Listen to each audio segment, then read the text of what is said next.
Hello and welcome back to part 2 of how we can extend the REST API.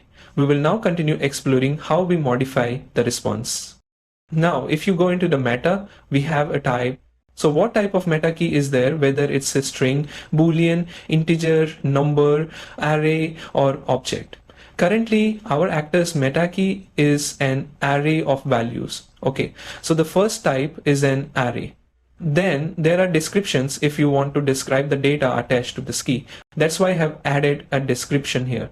Next, if you go here, single defines whether the meta key has one value per object or an array of values per object. If we have multiple meta keys for a single movie post actors, for example, like multiple meta keys with the same name, in that case, you can pass single as false so that it will add and fetch all the actors' meta keys from the same movie post, and then they will be displayed. But currently, we only have a single meta key available, so we'll pass true to single. Then there is the default value. If the actor's meta key is not available or stored in the meta table, which default value do we want to pass? Here our type is set and I have passed the default as an empty array. Next, we have a sanitize callback. This method will be used to sanitize the meta key data.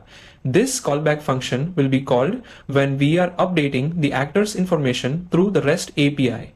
We will see how this works in later videos. Next is the show in REST for whether you want to show this meta in the REST API response or not. If you want to show it in the REST API response, it will be an array of the schema. Here you can see the array with schema or prepare callback keys instead of the boolean. What we have done here is pass the sanitization callback, auth callback, and then set show in REST. I have provided the schema in an array format.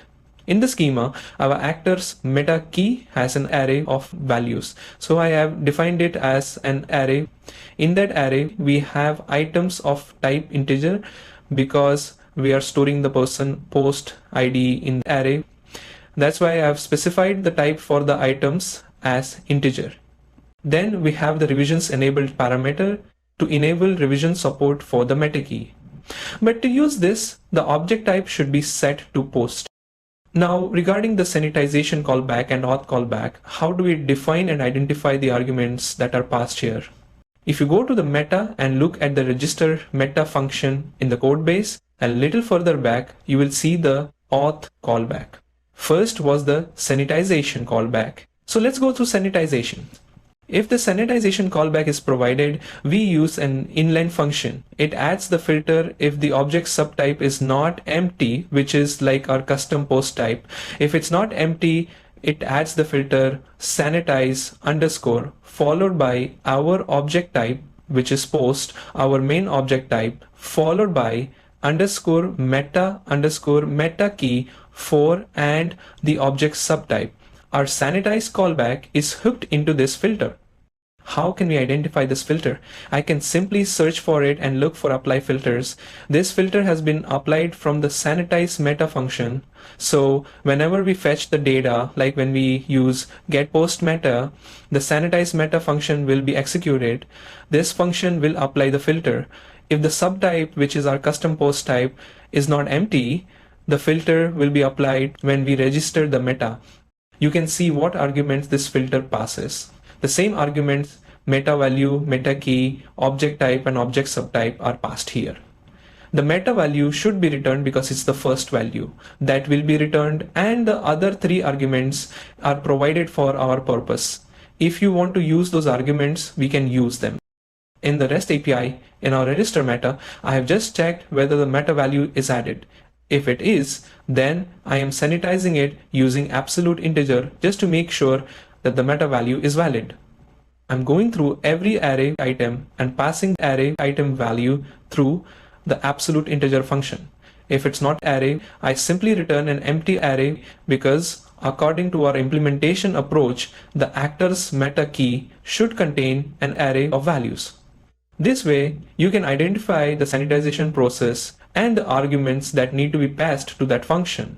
Similarly, if we go through the register meta, I'm just clicking here again and going through the auth callback, you can see that if the object subtype is not empty, this filter will be executed. In the sanitization callback as well, if we are registering the meta for all post types, this filter will be executed without the object subtype word. Similarly, you can search for this filter and then register the sanitization callback function. You will be able to identify what arguments are passed to that callback function. Similarly, for the auth callback, if the object subtype is not empty, it will be formatted as auth object type, which is our post meta key followed by the object subtype. I will simply search for this and apply the filter. We can see apply filters and the object subtype is not empty, and this is under the map meta cap. Here you can see various meta information like edit post meta and everything else.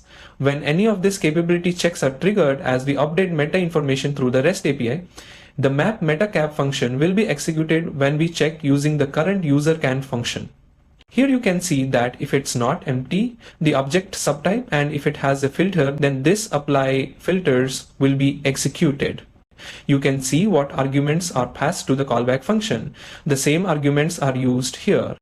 These arguments include meta key, object ID, which is our post ID, user ID, cap, and the capabilities. I'm simply checking whether the current user can edit movies or not. For object ID, I'm passing the post ID. To edit movies, we registered custom capabilities for our movie post type. So I'm checking if users have edit access to the movies. If they do, they can update the post meta information. I'm just passing edit movies, and if it's true, the update will be allowed. If it's false, the update won't be allowed. This way, you can identify what other callback functions require arguments and other related details. You can explore this in more detail. Also, if it's a protected meta, if you don't know what protected meta means, it refers to meta keys that start with an underscore. If any meta key starts with an underscore, it is considered protected.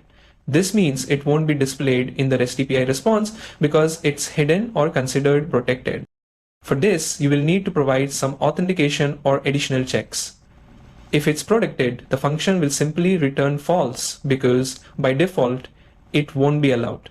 If you go to this protected meta, it will check whether the meta key starts with an underscore or not. Additionally, we can also use a filter if you want to mark other meta keys as protected, even if they don't start with an underscore, just in case you need to do so. If you now go over here and refresh it again, you can see the meta for the actor's information, and this includes the actor's ID, which is the person post ID assigned to that movie. Similarly, you can check for other meta information saved for other fields. Now we have successfully registered the meta. If you look here, you can also see the links. For example, for the genre taxonomy, we have assigned 3 terms to that movie.